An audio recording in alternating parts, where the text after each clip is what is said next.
We're moving straight for good news. Let's see what we have for you. Good news. Good news. Good news. Good news. Good news. So earlier I mentioned that we have two things. Usually we don't have two. Okay, the International Labour Organization actually held a workshop on SCORE project, and basically it was to build capacity of local SMEs. And if you've noticed, this whole week we've looked at, for this month, majority of this month has had SMEs and micros and all these startups and entrepreneurship stuff in them, and it's super important that we empower them. It's one thing creating a conducive atmosphere for SMEs or startups or entrepreneurs, but it's another thing for them to actually be well equipped, you understand, for them to actually have capacity building workshops and things that enable them so that when you actually create the atmosphere for them to operate, they don't just come in and then they don't know what to do or they don't know how to perform to the best of their capabilities because there's a lack of training. There's some form of a gap in there when it comes to being knowing how to be empowered to become the best of themselves or to fully achieve their potentials or what they set the companies out there for. Well, as part of its institutional sustainability strategy, we had the ILO, or the International Labour Organization, organizing a workshop here in Accra, based Ghana, and it was basically aimed at aligning and embedding the sustaining, competitive, and responsible enterprise, which is what they call the SCORE project, in programs of key organizations in Ghana. And they're hoping to create synergy and then also sustain the delivery to SMEs. Now, we have the country director of ILO, Vanessa Fala, and she said SCORE was launched in Ghana in the year 2011, and it's an ILO global program with the aim to improve productivity and working conditions in local SMEs. Now, SCORE happens to be a training intervention that is implemented in 3 phases. So first, they combine the practical in-class training with in-factory or workplace coaching that demonstrates the best international practices in manufacturing and service sectors and also helps the SMEs to participate in global supply chains.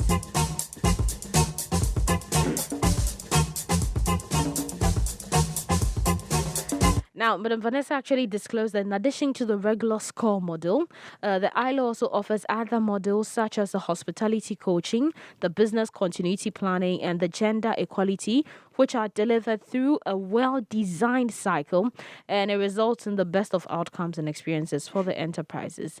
One thing, though, I'm very happy about is the fact that there's a combination of practical in-class training with the factory or workplace coaching. Because, look, there's one thing to give me the book and tell me A, B, C, D. When it comes, open here, turn this, turn that, put on this tap, connect this, do that, and then allow this to flow. And it's another thing to actually take me there and do the whole process practically with me. Theory is different from practical. Somebody can actually be good. Like what we in here in our base gonna have something called you chew. It's like Baba. You do Baba. You literally have memorized everything. You know it off the top of your head. But then when it comes to the ground where you have to actually do the work, you don't know how to go about it. So it's good when we're able to combine the theoretical with the practical. So then we don't just go about and spew everything out of our head, but then when we're talking about it with so much confidence because we know what we're talking about. We've actually done it before. And I feel there's a problem that should be looked at, especially in the classrooms with our teaching models and with most of these companies, because people study a lot of business. They come out and, I want to set up a business. I want to do this. But when it comes to the on-hand practical training, they have zero, nothing. So then you start something and you realize, whoa, this is harder than I thought it was. I didn't assume it to be this difficult.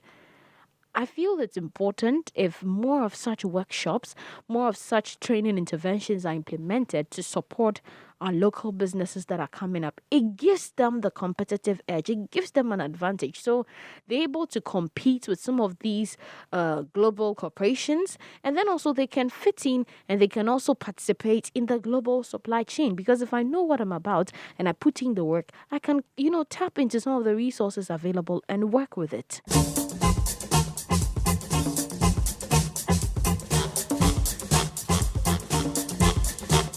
Now, recently in our base Ghana, there was something called the COVID-19 Recovery and Resilience Fund. Some people also know it in the local, well, locally in the local language. In the tree, we have the Nkosua program. Nkosua it basically has to do with growth, or when they say "wo koso" and "wejuman koso," simply means we hope your business prospers or it grows. So it's like the growth program, and it was intended to give financial support to businesses with up to 100 employees who actually had been hard hit by the COVID-19. Now, one thing that the Deputy Executive Director of the Ghana Enterprises Agency, GEA, Mrs. Anna Amwa Hebsing, advised owners who were present at the ILO SCORE project training. She just told them to take advantage of it and be able to tap in it because it's going to just help their own businesses grow. And then if they couple that fund, which is some money made available for you, with the training they are getting from the SCORE project, they can be able to multiply it and make more out of it. But bottom line, we should be holding more of such theoretical and practical trainings that help people to become better business owners, manage their businesses better, and teach them to grow the business. Well, that's our first good news that we have.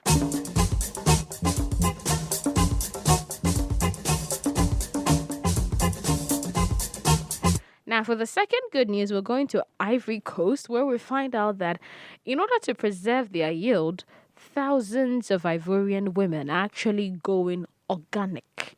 I think organic has been in the we've heard about it's like it's been in the trends, in the pipelines, in the lines from the graveyard. Everybody's talking about organic. Yes. So Ivorian women actually are going organic so they can preserve their yield. And most of them are from Divo. And they've turned to organic farming and they've grouped together to be able to gain financial independence. So now what they do is they go to the fields with machetes and dabbas. Dabba is a traditional African hoe, like hoe. We used to dig.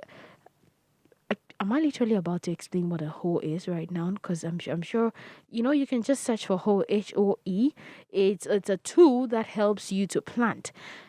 It has a curved edge, metal head, and then there's a wooden handle. And you can use to dig. You dig a hole, then you put the seeds and you cover it up. It also helps you to weed or uproot weeds in your plantation. So basically that is what a hoe is, but then they call it a dabba over there. So they go there with their machetes and dabbas and then they farm their produce. Now they say this helps them to preserve their health, and then it also helps them preserve their yield, and it keeps their tradition. Now they've thrown out the chemicals. They have thrown out the chemicals. They don't pump chemicals on their crops anymore. They don't want to eat vegetables from crops that have been touched with chemicals. And they work with their hands. Now, one of the female farmers said that they believe the chemicals they pump on the plants has a lot of health implications for them, and they don't want that. So then they actually want to do everything. We have these weedicides and different sides, all sort of side, pesticide, herbicide, all the sides, yeah, those kind of things. And sometimes people purchase those things, especially for large scale farms, so that, look, if I don't have time or if I can't employ people to come and weed all these weeds out, I might just spray it as well. And you're spraying the weeds, but then you actually have the crops there, the food crops there. And it's not like you come and wash all these things or clear it or make sure it's clean off. Most of these chemicals have effects. Now, this crop is harvested, is taken to the market. A layman or anybody just goes and like, oh, I want to buy this. I see it. I like it. I'm purchasing it. I bring it home. I wash it. Maybe I may not wash it well enough, but then I wash it. I have no idea what chemicals you've sprayed it with. And then I eat it. And in the long term, continuous consumption of such thing piles up in my system and it causes a problem for me. I would not immediately associate to the fact that I've been consuming certain chemical, because my mind wouldn't go to the fact that, oh, it's coming from the stuff I buy from the market. And because you can't necessarily guarantee how organic most of these, because some people don't even want to purchase certain things. Some people prefer to plant in their backyard so they can guarantee that it's organic. I didn't spray any chemical on it and all those things. It's super important we start checking all of these things for our health.